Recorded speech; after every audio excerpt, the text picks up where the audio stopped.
citizen para magkaroon ng idea kung ano yung tatanong. Okay. Nag-umpisa po ng 7432-9257 noong 2004. Tapos yung current, yung 9994 noong 2010. Ito po yung Expanded Senior Citizens Act. Yung dating 20% discount, nilagyan ng expansion, tinanggalan pa ng VAT. Ito ay panukala, if I'm not mistaken, ni Senator Pia Cayetano. Kasi yung proposal ng Congress, magbigay ng social pension. Yun lang yung gusto nilang i-amend sa 9994, magbigay ng social pension. Pero sinabi ni pinanukala ni Senator Pia na tanggalan ng VAT. Kaya ngayon po, yung senior citizen, bukod sa 20% discount, aalisan muna ng VAT. Pero yung pong 9994, meron pong critical na provision yon, yung magbigay ng social pension. Yung dating 500 pesos a month na naging 1,000 a month para sa mga indigent senior citizens. Yung pong indigent senior citizens, naka-define po yun sa 9994. Ang sabi po doon, one who is frail, ibig sabihin mahina yung katawan. Tapos kama, frail ka, tapos sickly or with disability. Ibig sabihin dapat mahina yung katawan mo, tapos sakitin ka or disabled ka. Tapos pangatlo, does not receive pension from government or private. So kung tumatanggap ka sa SSS ng 2,000 a month, hindi ka pwedeng tumanggap ng social pension. Pang-apat, does not receive support from friends or relatives for daily sustenance. So kung utuusin, walang Pilipino na qualified. Kasi sino, ikaw ba, meron kang kapitbahay, kamag-anak na walang makain na senior, hindi mo pa kakainin. Pag binigyan mo ng pagkain, nag-violate ka na dun sa law. Pero meron pong pondo, kaya yun yung mga issues na i-tackle lang natin. Pang-apat, yung pong provision doon sa 9994 na yung OSCA head, dapat i-appoint ni Mayor, pero ang nag-endorse o ang namili ay yung organization ng mga senior citizens sa isang syudad o isang munisipalidad. Ganito gagawin natin ngayon. Kasi marami po tayong mga manonood ngayon sa live podcast. I-forward ko nga O pala. yung link. Ano Katayin daw yung link kasi maraming mga seniors din nakikinig, no? Para I-send natin or ipakalat natin yung link para sa ating mga kababayan na nasa hangin na ng mga senior, mga citizen na mga senior na.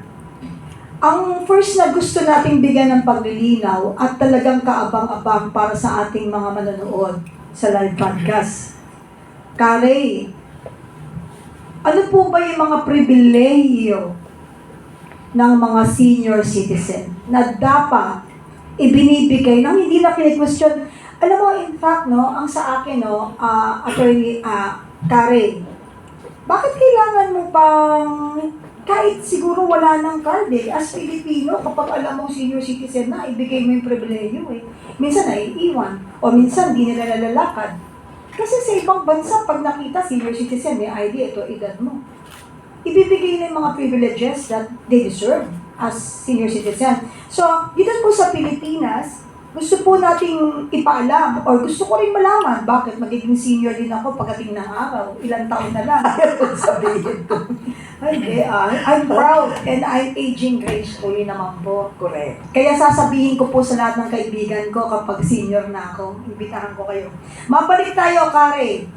Ano-ano po ba yung mga pribilehiyo na dapat nakakamtan ng ating mga senior citizen? Una, yung financial, yung discount. Tapos, merong privilege na nung ginawa ng DSWD, yung IRR, ng 9994, isinama yung mga special privilege. Halimbawa, joint memorandum yun Halimbawa, yung LTO, naglabas ng circular na pagka ikaw ay senior, pagka nag-operate ka ng bus, yung unang 2 upuan sa likod ng driver, para sa senior lang yun o PWD. Ito yung mga non-financial privileges. Pagka nasa bangko ka, kailangan yung bangko mag-provide ng senior citizen lane. Mauna ka, diba? Ito yung mga non-financial. Isinama ito ng IRR ng 9994. Pagdating naman doon sa privilege, yung discount, yung discount, 20% discount, less VAT. So kung kakain ka sa fast food ng 100 pesos, tatanggalin mo muna yung 12 pesos na VAT. Yung 88 na matitira, yun ang bibigyan mo ng 20% discount.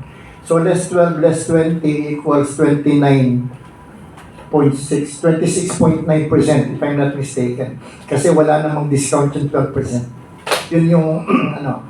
Ngayon, ang issue, bakit kailangan mo i-demand yung identification? Nakalagay dun sa IRR, una OSCA ID. As far as practicable, yung OSCA ID nakalagay sa IRR at saka sa batas, kailangan itong tanggapin sa buong Pilipinas. So kung tiga-hulo ka, meron kang OSCA na inisyo ng OSCA ng hulo, nagpunta ka ng Maynila, kumain ka, hindi pwedeng tanggihan. Because nakalagay sa batas, ang OSCA ID is acceptable nationwide. Pero may problema nga, yung hindi pagkakaroon ng komisyon.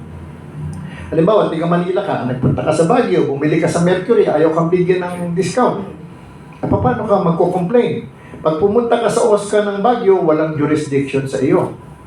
Diba? So, yun yung isang dahilan kung bakit naging maganda yung pagkakaroon ng komisyon, National Commission of Senior Citizens, na pinirmahan ng PRRD.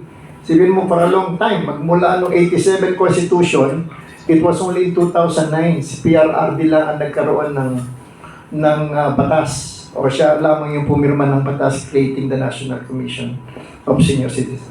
Yung mga sinasabi ninyo, 19. Kari, yan po bang inyo pong inilalatag sa atin pong mga mananood na senior citizen, of course, all the vloggers and media who are with us today, ay, kanina kasi ang tanong ko is yung mga pribilehiyo. Gusto ko sanang ilatag mo, Kari, pero gusto ko susugan po ng atin pong butihing attorney at kontakto na paano po ba kino-compute yung diskwento na isa sa pribilehiyo ng mga senior citizen? Okay. Una is less VAT. So, hindi lahat ng establishments nag-charge ng VAT. Diba? Pagka merong VAT-exempted na establishments, kunyari, turo-turo, diba? Hindi mo naman pwedeng anuhan ng VAT yan. Yung taxi, yung bus, hindi naman nag-charge ng VAT yan. Kaya pagka bus fare, 1,000 yung bus fare, 20% yung ibabawas mo. Pero lahat ng merong VAT, fast foods, restaurants, hotels, na may VAT, tatanggalin muna yung VAT bago ibigay yung How discount. many percent is the VAT? 12%. So, you mean to say, ang dapat kinakaltas ay 32%? Hindi. Less 12 muna. 88 eh. 20%. 88 pesos lang ang mabibigyan ng VAT. Okay. So, 26.9% if I'm not mistaken. Ang magiging Ang straight computation pag may VAT is 26.9%. Uy, ngayon ko lang nalaman yan kasi inaabangan natin pagkasama natin ang mami at daddy, lolo at lola o mga kaibigan, di ba? Pag magbibil na, o sino may mga senior, sayang din yan. Kala natin 20% lang. Dapat po pala less VAT, lalo na po sa restaurant na nag-charge po yung ibang resto ng VAT. So, ang galing so, ngayon, alam na natin kung paano po kino-compute yung mga diskwento na hindi alam ng nakararami.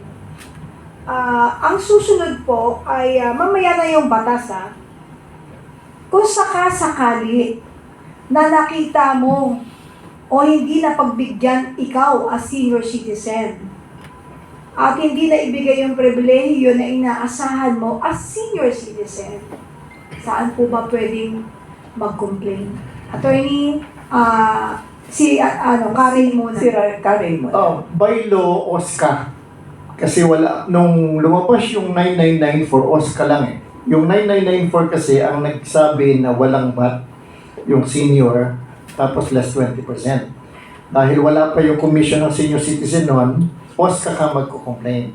Pero nung lumabas yung Republic Act 11350 creating the National Commission of Senior Citizens, merong provision doon that the NCSC shall ensure the implementation of laws. So binigyan ng ngipin ng batas yung NCSC para pwede siyang mag-file ng complaint, tulungan yung senior citizen na mag-file ng complaint sa RTC. Merong penalty provision yan. May penal provision yung 9994. 50,000 and 2 months imprisonment. And ang ginamit, hindi kamukha ng ibang batas na or at the discretion of the court. Hindi ko alam kung sinadya talaga ng Kongreso yun o kung nagkamali lang, pero pag binasa niyo po yung penal provision ng RA 9994 and yung ginamit. So pag hindi ka binigyan ng discount, intentionally, meron siyang kulong na 2 months, meron pa siyang 50,000 na penalty. Pero ito po, hindi yung establishment lang ha. Baka meron diyang hindi pa naman senior, nagkukunwaring senior. Baka kumuha ng OSCA ID sa recto, kasama rin po siya doon sa ipipenalize. So yung tindahan na nadaya nung hindi naman senior, pwede rin siyang mag-file ng complaint at ma-penalize ng 2 months imprisonment and 50,000, if I'm not mistaken. Oh, yun. Alam niyo